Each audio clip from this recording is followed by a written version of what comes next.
Bonjour à tous et bienvenue. Aujourd'hui, nous allons aborder un sujet profond, sensible et pour beaucoup terriblement réel.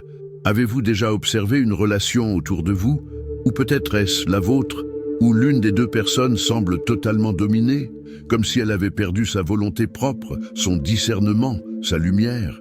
Vous regardez cette personne s'éteindre, accepter l'inacceptable, et pourtant, elle reste, incapable de partir. On parle souvent de relations toxiques, de dépendance affective, de pervers narcissiques, et ces choses sont réelles. Mais que se passe-t-il lorsque la psychologie ne suffit plus à expliquer l'obsession? Que se passe-t-il quand une personne dit « Je sais qu'il ou elle me fait du mal, mais je n'arrive pas à le quitter, c'est plus fort que moi ». Nous allons parler de ce qui se passe dans les coulisses du monde spirituel. Nous allons parler de ces liens qui ne sont pas émotionnels, mais qui ont été fabriqués. Aujourd'hui, je vais vous révéler le secret le plus sombre utilisé pour contrôler les relations. Et plus important encore, je vais vous donner l'arme, la prière précise et l'autorité spirituelle pour détruire ces liens de façon permanente. Ce que vous allez apprendre aujourd'hui va vous ouvrir les yeux. Nous allons exposer les mécanismes de la sorcellerie relationnelle, comment elle crée une prison mentale et émotionnelle. Nous allons identifier les symptômes d'une emprise spirituelle. Et enfin, nous allons suivre un protocole étape par étape pour briser toute chaîne, toute manipulation et retrouver votre liberté. C'est une parole de restauration et de puissance. Avant de plonger dans cette révélation, si ce message résonne déjà en vous, faites-le moi savoir en laissant un like sur cette vidéo. C'est un signal fort que nous sommes ensemble dans ce combat. Et dites-moi dans les commentaires depuis quelle ville ou quel pays vous nous rejoignez aujourd'hui. C'est toujours une immense joie de voir notre communauté de guerriers et de guerrières s'étendre aux quatre coins du monde. Nous sommes une famille, unie dans le même esprit. Êtes-vous prêts à recevoir les clés de votre libération? Alors, commençons. Partie 1. Le diagnostic spirituel. L'emprise démasquée. La première chose que nous devons comprendre est la différence fondamentale entre l'amour véritable et l'emprise spirituelle. L'amour véritable, celui qui vient de Dieu, produit la paix. Même dans les difficultés, même dans les désaccords, il y a une base de respect, de liberté et de paix. L'amour véritable cherche à élever l'autre. L'emprise spirituelle, elle, produit l'obsession. Elle est basée sur la peur, le contrôle et une dépendance malsaine. Elle n'élève pas, elle draine. Beaucoup de gens souffrent dans des relations en pensant qu'il s'agit d'une passion intense ou d'un amour compliqué, alors qu'en réalité, ils sont victimes d'une attaque spirituelle ciblée. Quels sont les signes qui ne trompent pas? Comment savoir si vous ou l'un de vos proches êtes sous une manipulation spirituelle? Le premier signe est l'obsession mentale. Vous n'arrivez pas à cesser de penser à cette personne. Ce ne sont pas des pensées douces et paisibles. Ce sont des pensées qui vous tourmentent, qui vous rongent. Vous pouvez être au travail, en famille, et votre esprit est constamment ramené à elle, comme tiré par un fil invisible. Vous analysez chaque mot, chaque silence. C'est une prison mentale. Le deuxième signe est l'absence totale de paix. Quand vous pensez à vous éloigner, vous ne ressentez pas de la tristesse mais de l'angoisse, une panique inexplicable. Une voix vous dit « Tu ne peux pas vivre sans lui, elle. Tu ne retrouveras jamais personne. » C'est la voix du geôlier. Le troisième signe, ce sont les rêves récurrents. Le monde spirituel communique souvent par les rêves. Vous rêvez constamment de cette personne, parfois dans des scénarios intimes, parfois dans des scénarios de conflit, mais elle est toujours présente. C'est une manière pour l'entité spirituelle qui gère ce lien de renforcer son emprise, même pendant votre sommeil. Le quatrième signe est l'isolement. L'emprise spirituelle vous coupe de vos soutiens, votre famille, vos vrais amis, votre église. Soudain, ils deviennent l'ennemi. Vous défendez l'indéfendable. Vous vous braquez contre ceux qui vous aiment et qui essaient de vous ouvrir les yeux. C'est une stratégie classique des ténèbres. Isoler la proie pour mieux la dévorer. Enfin, le cinquième signe est le sentiment de poids spirituel. Vous vous sentez lourd, votre joie de vivre a disparu, vous n'avez plus envie de prier, de lire la Bible, votre relation avec Dieu est devenue distante, froide. Pourquoi? parce que l'esprit qui maintient cette relation est un esprit impur et il ne peut cohabiter avec la présence du Saint-Esprit. Il crée une interférence. Si vous reconnaissez plusieurs de ces signes, comprenez que ce n'est pas seulement dans votre tête. Vous n'êtes pas fou ou folle. Vous êtes dans une guerre et il est temps d'identifier l'ennemi. Partie 2. Le secret des sorciers. Comment les liens sont forgés. Maintenant, entrons dans le vif du sujet. Comment ces choses sont-elles mises en place? C'est ce que j'appelle le secret des sorcières. Lorsque quelqu'un veut contrôler une autre personne, il ne s'agit pas d'amour. Il s'agit de domination. Et pour cela, les praticiens de l'occulte, les sorciers, les marabouts, ont des méthodes très précises. Ces pratiques ne sont pas un jeu. Elles consistent à faire un pacte avec des entités démoniaques. L'objectif de la sorcellerie d'attachement, ou amarassan, comme on dit dans d'autres cultures, n'est jamais de créer l'amour. Les démons ne peuvent pas créer l'amour. Ils ne peuvent que créer l'illusion de l'amour, qui est l'obsession. Ils imitent. Pour ce faire, ils ont besoin de témoins ou de supports. Ce sont des objets qui appartiennent à la victime ou qui vont être en contact avec elle. On parle ici de photos, de cheveux, d'ongles, de vêtements, en particulier les sous-vêtements. Ces objets portent votre empreinte énergétique et spirituelle. Mais il y a des pratiques encore plus sombres. L'utilisation de fluides corporels est extrêmement puissante dans le monde de l'occulte, car ils contiennent la vie. C'est pourquoi l'utilisation de sang, notamment le sang menstruel, est si fréquente dans les rituels d'attachement les plus puissants. Ce sang est mélangé à de la nourriture ou à une boisson donnée à la victime. La personne qui ingère cela sans le savoir avale littéralement un pacte de sang. Elle crée un lien spirituel d'une puissance terrible. On parle aussi de parfum préparé ou consacré. La personne porte ce parfum et l'odeur agit comme un activateur spirituel, une balise qui attire la victime ou qui la maintient sous influence. Mais où cela se passe-t-il? Sur des autels. Un autel de sorcellerie est une table d'opération spirituelle. C'est là que les pactes sont scellés. Des bougies sont allumées, chaque couleur a une intention. Des noms sont écrits, des photos sont manipulées, par exemple attachées l'une à l'autre avec un fil rouge ou noir, transpercées d'aiguilles.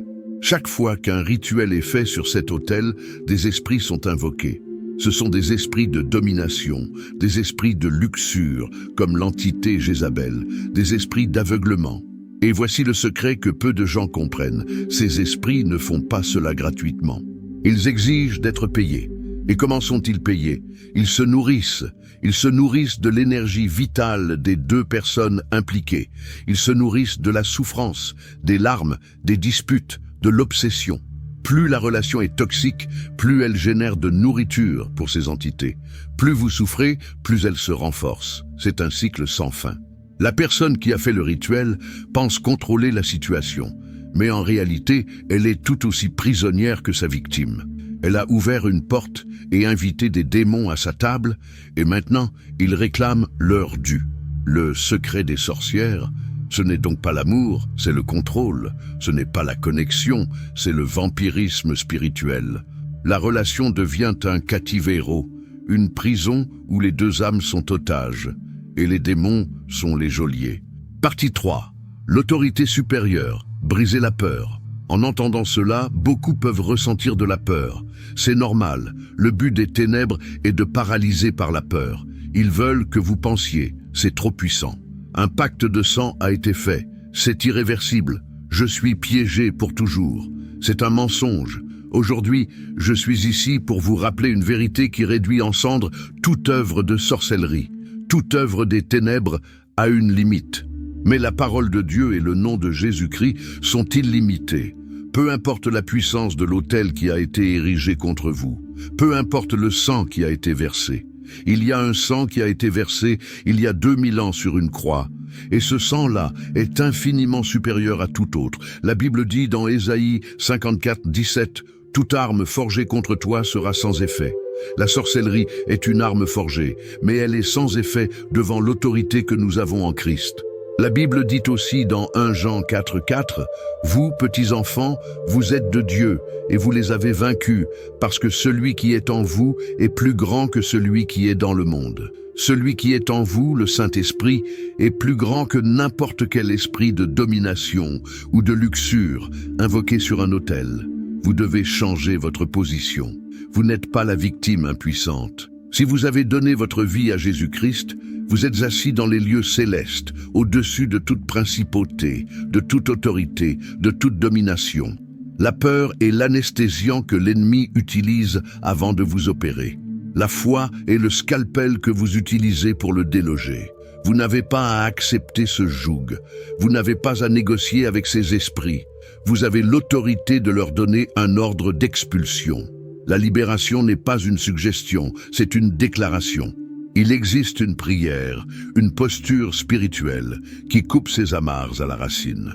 Et c'est ce que nous allons faire maintenant. Partie 4. Le protocole de libération, la prière de rupture. La libération est un acte qui demande deux choses, la renonciation et l'autorité. Vous ne pouvez pas chasser ce que vous tolérez encore dans votre cœur.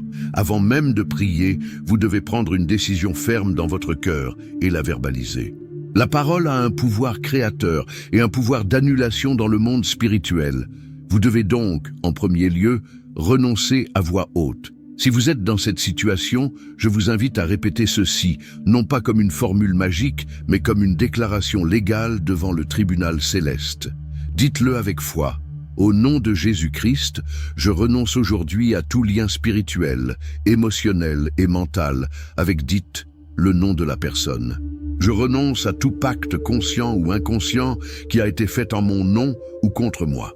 Je renonce à tout objet, toute nourriture, toute boisson, tout parfum que j'ai reçu et qui a servi de porte d'entrée à la sorcellerie. Mon âme, mon corps et mon esprit appartiennent à Jésus-Christ. Je pardonne un nom de la personne pour le mal qui m'a été fait et je me pardonne à moi-même d'avoir accepté ce lien. Je ferme aujourd'hui la porte à toute manipulation.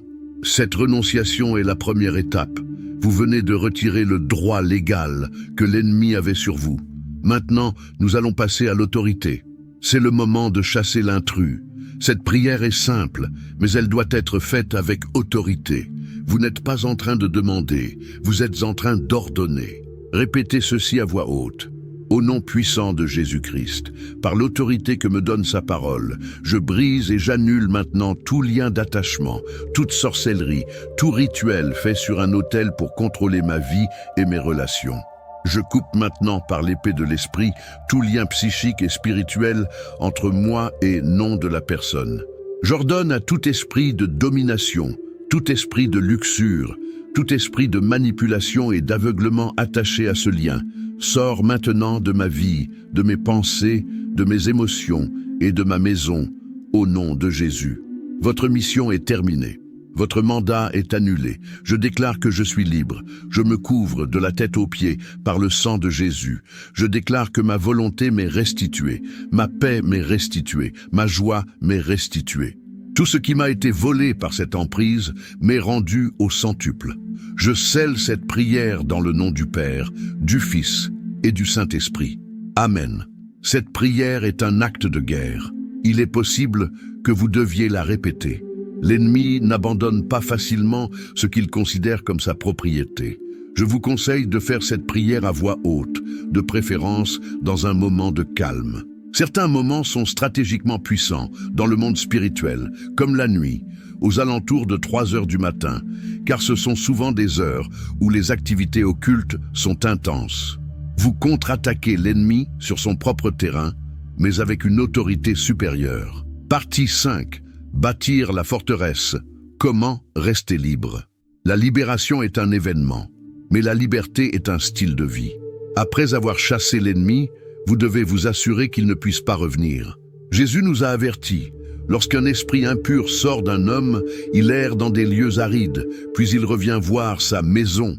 S'il la trouve vide, balayée et en ordre, il revient avec 7 autres esprits plus méchants, et la dernière condition de cet homme est pire que la première. Votre maison, votre âme, votre esprit ne doit pas rester vide. Elle doit être remplie. Comment faire? Premièrement, la parole comme arme quotidienne. Vous devez vous nourrir. Je vous recommande de lire et de déclarer à voix haute, chaque jour, 2 psaumes en particulier. le psaume 91 et le psaume 35. Le psaume 91 est le psaume de la protection divine. Celui qui demeure sous l'abri du Très-Haut repose à l'ombre du Tout-Puissant. Vous déclarez que vous êtes sous cet abri. Le psaume 35 est un psaume de combat. Éternel, défends-moi contre mes adversaires, combat ceux qui me combattent. Vous demandez à Dieu de prendre fait et cause pour vous dans cette guerre. Deuxièmement, consacrez votre corps et votre esprit. Vous devez fermer les brèches. La sorcellerie relationnelle entre souvent par des brèches émotionnelles ou des péchés non confessés, en particulier sexuels. Consacrez votre corps comme le temple du Saint-Esprit. Demandez à Dieu de purifier vos pensées, vos yeux, vos oreilles. Troisièmement, le discernement avant toute nouvelle relation. Ne vous jetez pas dans une nouvelle relation pour combler un vide. Le vide doit être comblé par Dieu. Avant de laisser quelqu'un entrer dans votre vie, priez. Demandez à Dieu le discernement. Est-ce que cette personne m'apporte la paix ou le chaos? Est-ce qu'elle me rapproche de Dieu ou m'en éloigne? Écoutez la petite voix du Saint-Esprit. Elle ne se trompe jamais. La libération n'est pas seulement un acte, c'est une marche de protection continue où vous apprenez à garder les portes de votre vie. Partie 6. La déclaration de victoire et l'appel. Nous avons exposé le plan de l'ennemi et nous l'avons contré avec l'autorité de Dieu. Aujourd'hui, je veux déclarer sur chaque personne qui regarde cette vidéo, s'il y avait une amarre sur votre vie, s'il y avait un lien de sorcellerie sur vos relations, sur votre mariage, sur vos fiançailles, je le déclare maintenant. Cette chaîne est brisée au nom de Jésus. Je déclare que votre esprit est libéré, que vos pensées sont clarifiées et que la paix de Dieu, qui surpasse toute intelligence, revient maintenant dans votre cœur. Voici ce que je vous demande de faire. Faites cette prière de libération pendant les 7 prochains jours. Chaque jour, renouvelez cette déclaration d'autorité. Vous allez voir la clarté revenir.